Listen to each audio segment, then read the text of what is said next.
Hi everybody, and welcome to Kevin's Fishing Adventures. So today, what have I been up to? Well, been out for fishing for the first time with my father-in-law since last June.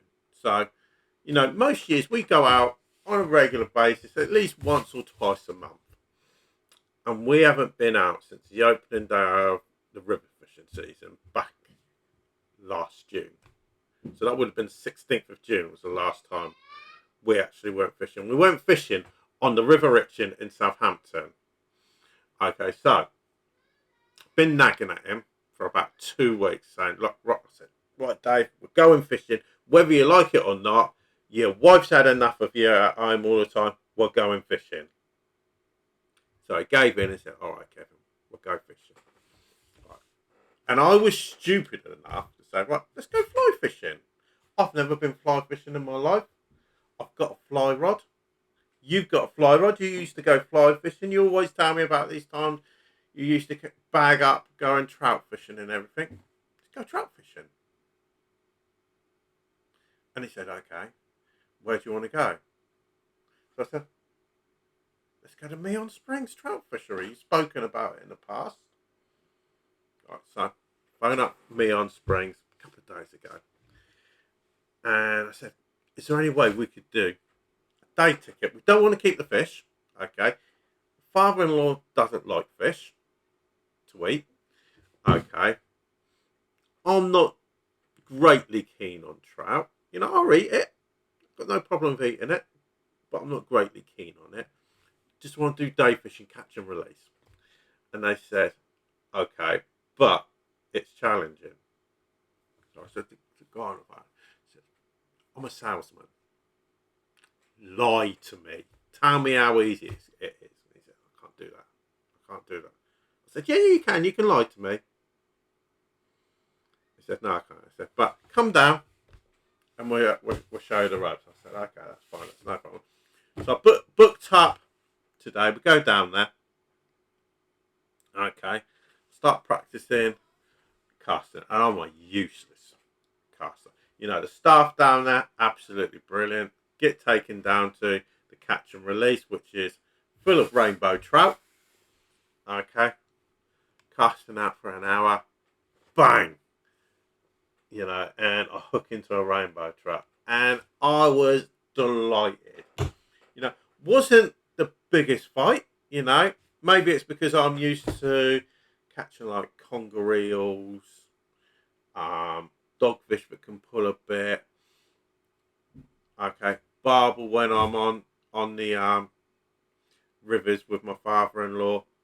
I'm used to that. So I'm used to a bit of a scrap at the end of that. I have this rainbow trout. It's just like catching a bloody minnow. Just pull it in. Okay. But it cheered me up because I was dreading it. I thought, I'm not going to catch anything today. And what can I say about the fishery? I'll tell you what, and this is what I say. It reminded me a bit of Apley on the Trent. Okay. So if you've ever gone fishing on River Severn Brook, Birmingham Brook, okay, there's a stretch of river at Apley on the River Severn. And even if you're having an awful day's fishing for the barbel, you've got lots of scenery in the background, in front of you, behind you. You have the Severn steam train going past. So even if it's a bad day's fishing, you don't actually mind because you've got a nice bit of scenery. You're out in the country. Happy days.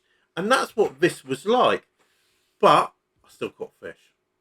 And that was the most important thing for me.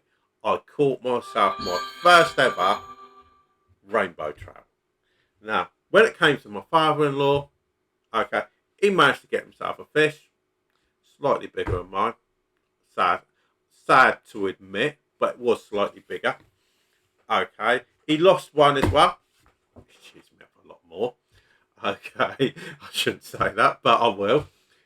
So all in all, it was a great day's fishing. We've got everything we want, peace and quiet, caught a couple of fish. My father-in-law was a bit happier and a bit more cheerful, which is always a good thing. You know, it wasn't his usual moaning self. You know, so it was nice and happy. So what more can you ask for? Okay. So what I would say about Meon Springs is, if you want to go somewhere fishing, if you want to go trout fishing, you want somewhere quiet, you're not going to be bothered. Okay, and you can have a good day, a nice bit of scenery, perfect place to go. Not incredibly expensive. Okay, so give them a go. Especially if you're on the south coast, you can stay there as well. They have these like wagons that you can stay in. Kitchen supply. You even get a bloody kitchen. You know, I was walking past, and some of them had beers on the table outside and everything. You get a barbecue supplied as well. You know, it's almost like living at the Ritz on the river. Okay, so give them a go. Get in contact with them. Okay, so what more can you say? So thanks for listening, and I'll speak to you all again a bit later.